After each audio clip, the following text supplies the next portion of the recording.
श्री सच्चिदानंद सद्गुरु साईनाथ महाराज की जय। श्री सच्चिदानंद सद्गुरु साईनाथ महाराज की जय। श्री साई सच्चरित्र अध्याय 21। माया की प्रबलता का वर्णन। भीमा जी द्वारा सत्य श्री साई व्रत। बाला गणपति को विचित्र आदेश। बापू साहेब बूटी का रोग निवारण। मात्र आश्वासन से ही कर्ण पीड़ा दूर हो गई। मूंगफली से अतिसार की निवृत्ति। उदी व आशीर्वाद का कमाल। अन्य लोगों को रोग निवारण। माया की प्रबलता का वर्णन। मूल ग्रंथ के रचयिता हेमाडपंत ने लिखा है कि श्री साईं बाबा के शब्द बड़े गूढ़ नपेतुले विद्वता पूर्ण होते थे। वे कहा करते थे कि मैं फकीर हूँ, न मेरी स्त्री है, न घर बार ही है। चिंताओं से मुक्त होकर मैं एक ही स्थान पर रहता हूँ, फिर भी माया मुझे पीड़ित करती है। मैंने स्वयं को तो भुला दिया, लेकिन माया ने मुझे नहीं भुलाया। वे मुझे अपने जाल में फंसा ही लेती है। ईश्वर की माया ब्रह्मा आदि को भी नहीं बख्शती, तब मुझ जैसे फकीर का क्या वश। लेकिन जो भगवान हरि की शरण ग्रहण कर लेंगे, वे उनकी कृपा से माया से मुक्त हो जाएंगे। भगवान श्री कृष्ण ने भी श्रीमद् भागवत पुराण में अपने सखा उद्धव से कहा है कि संत मेरी ही साक्षात स्वरूप है। इसी तरह श्री साईं बाबा भी यही कहा करते थे कि जिनके पापों का नाश होने वाला हो, वे परम भाग्यशाली है, वही मेरी उपासना की ओर उन्मुख होते हैं। यदि तुम मात्र साईं साईं का ही स्मरण करते रहोगे, तो मैं तुम्हें संसार रूपी सागर से पार कर दूंगा। मेरे इन शब्दों पर विश्वास करो, तुम्हें लाभ अवश्य होगा। मेरे पूजन के लिए विशेष सामग्री की आवश्यकता नहीं होती और न ही अष्टांग योग करने की आवश्यकता है। मेरा वास तो सदा भक्ति में है। भीमा जी द्वारा सत्य श्री साईं व्रत। भीमा जी पाटिल पूना जिले के तालुका जुन्नर गांव नारायण के रहने वाले थे।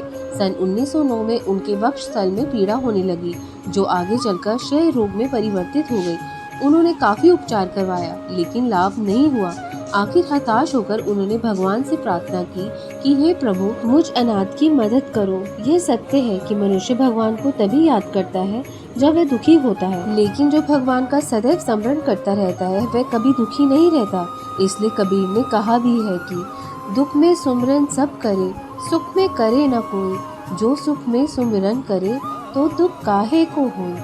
भीमा जी ने काफी विचार करने के बाद श्री साईं बाबा के अनन्य भक्त नाना साहेब चंदोरकर को परामर्श की दृष्टि से अपनी पूर्ण स्थिति से अवगत कराते हुए एक पत्र लिखा।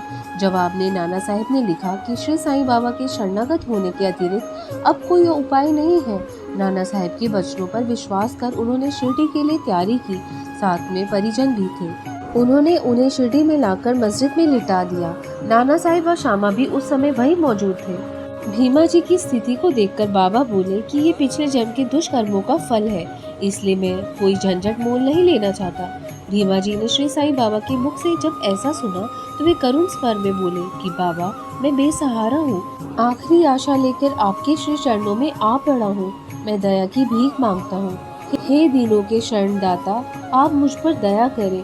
भीमा जी की करुण प्रार्थना सुनकर बाबा को दया आ गई और वे बोले कि ठीक है, अभी ठहरो, चिंता बिल्कुल भी मत करो, तुम्हारे दुखों का निवारण शीघ्र ही हो जाएगा। कोई कितना भी दुखी व पीड़ित क्यों ना हो, वे जैसे ही मस्जिद की सीढ़ियों पर पैर रखता है, सुखी हो जाता है। मस्जिद का फकीर बड़ा दयावान है, वह तुम्हारा भी रोग दूर कर देगा। वह सब पर दया करता है, सबकी रक्षा करता है। यह आश्चर्य ही था कि भीमा जी को हर 5वें मिनट खूनी उल्टियाँ हुआ करती थी, लेकिन बाबा के सामने उन्हें एक भी बार उल्टी नहीं हुई। वस्तुतः रोग तो तभी समाप्त हो गया था जब बाबा ने दया व आशापूर्ण उद्गार व्यक्त किए थे। बाद में बाबा ने रोगी भीमा जी को भीमाबाई के यहाँ ठहरने को कहा। भीमाबाई का घर रोगी के लिए सुविधा व स्वास्थ्य की दृष्टि से ठीक तो नहीं था, लेकिन बाबा की आज्ञा को टाला भी नहीं जा सकता था।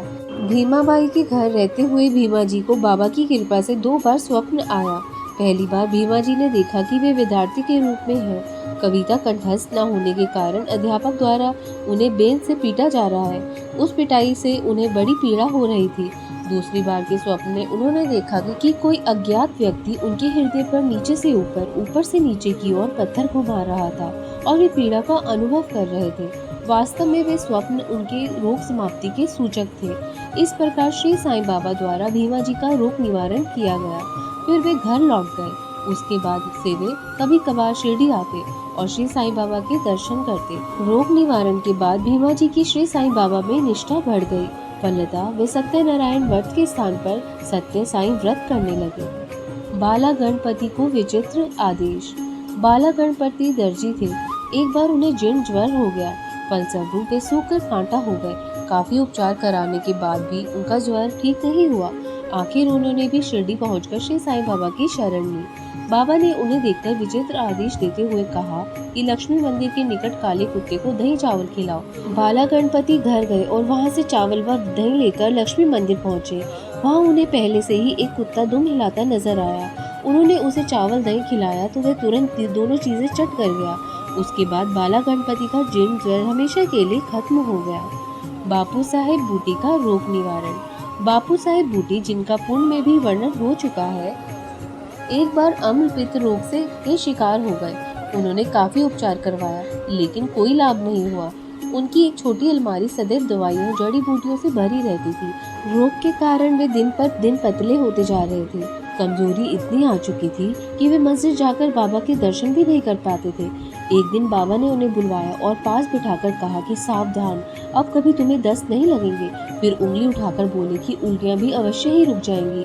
बाबा के कथन का ऐसा चमत्कार हुआ कि बापू साहेब बूटी का रोग खत्म हो गया और वे पूर्ण स्वस्थ हो गए। एक बार फिर यही बापू साहेब बूटी हैजे के शिकार हो गए। परिणाम स्वरूप उन्हें तीव्र प्यास लगने लगी। डॉक्टर पिल्ले ने उनका काफी उपचार किया लेकिन सुधार जरा भी नहीं हुआ। अंततः वे पुनः बाबा की शरण में पहुंचे और रोग निवारण की प्रार्थना की। प्रार्थना सुनकर बाबा ने कहा कि मीठे दूध में बादाम, अखरोट, पिस्ते उबालकर वह काढ़ा सेवन करो। सामान्यतः तो ये औषध प्राण घातक ही है, लेकिन बाबा की आज्ञा थी इसलिए रोग का समूल निवारण हो गया। मात्र आश्वासन से ही कर्ण पीड़ा दूर हो गई। आलंदी पूना के एक स्वामी कर्ण पीड़ा से बड़े परेशान थे। हालांकि उनका ऑपरेशन भी हो चुका था लेकिन कर्ण पीड़ा यथावत बनी रही। एक बार वे श्री साईं बाबा के दर्शनों के लिए शिरडी पहुंचे। कर्ण पीड़ा तब भी थी। यह बात उन्होंने श्यामा को भी बता दी थी और बाबा से प्रार्थना करने का निवेदन भी किया था। जब वे बाबा से लौटने के लिए अनुमति लेने के लिए मस्जिद गए तब श्यामा ने बाबा से प्रार्थना की कि देवा, स्वामी जी के कान में बड़ी पीड़ा है, आप इन पर कृपा करें। बाबा ने उन्हें आश्वस्त करते हुए कहा कि अल्लाह अच्छा करेगा। बाद में स्वामी जी पुनः प्रस्थान कर गए। एक सप्ताह बाद उन्होंने शिरडी में पत्र भेजकर सूचित किया कि उनकी कर्ण पीड़ा अब समाप्त हो चुकी है लेकिन सूजन अभी भी है। इस हेतु वे ऑपरेशन कराने मुंबई भी गए थे लेकिन सर्जन ने जांच के बाद कहा कि ऑपरेशन की कोई आवश्यकता नहीं है। मूंगफली से अतिसार की निवृत्ति। काका महाजनी श्री साईं बाबा के परम भक्त थे, जिनका पिछले अध्यायों में भी वर्णन किया जा चुका है। एक बार उन्हें अतिसार हो गया। अतिसार में बार बार दस्त होते हैं, अतः बाबा की सेवा में उनके रोग के कारण व्यवधान न पड़े इसलिए वे एक लोटा पानी का भरकर मस्जिद के एक कोने में रख दिया करते थे ताकि शंका होने पर शीघ्र ही बाहर जा सके। श्री साईं बाबा को सब ज्ञात था कि काका को अतिसार है, लेकिन काका ने बाबा को ये बात इसलिए नहीं बताई कि अतिसार रोग शीघ्र ही ठीक हो जाएगा। मस्जिद में फर्श बनाने की स्वीकृति मिल जाने पर कार्य प्रारंभ हो गया। तब बाबा क्रोधावेश में चिल्लाने लगे जिससे भगदड़ मच गई।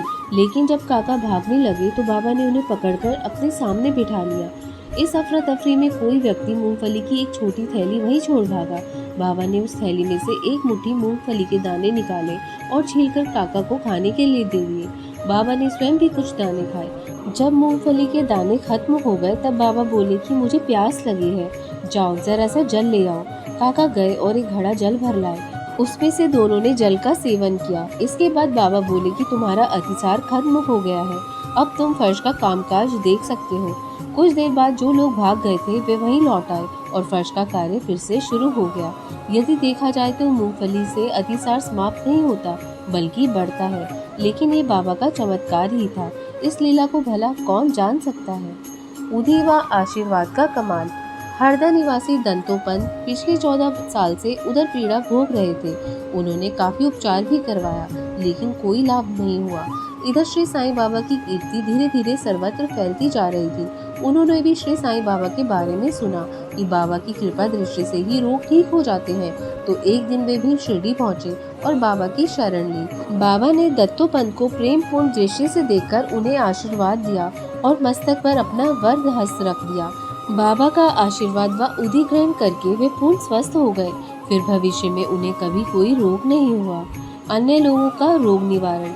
माधवराव देशपांडे जामा बवासीर रोग से ग्रस्त थे। बाबा की आज्ञा से उन्होंने सोना माखी का सेवन किया तो उनका रोग दूर हो गया। 2 वर्ष बाद उन्हें फिर वही रोग हुआ तो उन्होंने बाबा की आज्ञा के बिना ही सोना माखी का काढ़ा सेवन कर लिया। फलस्वरूप रोग दूर न होकर बल्कि दुगना बढ़ गया, लेकिन बाद में बाबा की कृपा से रोग ठीक हो सका। इससे सिद्ध है कि किसी भी कार्य में बाबा की आज्ञा का बड़ा महत्व था। गंगाधर पंत काका महाजनी के अग्रज कुछ वर्षों से पेट दर्द से पीड़ित रहते थे। बाबा का यशोगान सुनकर वे भी एक बार शिरडी पहुंचे और रोग निवारण की बाबा से प्रार्थना की। बाबा ने उनके पेट को छूकर कहा कि अल्लाह अच्छा करेगा। श्री साईं बाबा के आशीर्वाद से उनका पेट दर्द खत्म हो गया और वे पूर्ण स्वस्थ हो गए। एक बार नाना साहेब चांदोरकर को भी उदर संबंधी पीड़ा हुई और वे दिन रात परेशान रहने लगे। उन्होंने काफी डॉक्टरी उपचार करवाया, लेकिन स्वास्थ्य लाभ नहीं हुआ। आखिर वे भी बाबा की शरण में शिरडी पहुंचे। बाबा ने उन्हें उपचार बताते हुए घी के साथ बर्फी खाने को कहा। बाबा का ये उपचार बड़ा कारगर सिद्ध हुआ और उन्हें स्वास्थ्य लाभ हुआ। ओम साई नमो नमः। ओम साई राम, ओम साई राम। अब हम आगे अध्याय 22 का अध्ययन करेंगे। तब तक साईं स्मरण करते रहिए, बाबा पर अपनी आस्था बढ़ाइए, श्रद्धा सबूरी रखें। ओम साई राम, जय साई राम।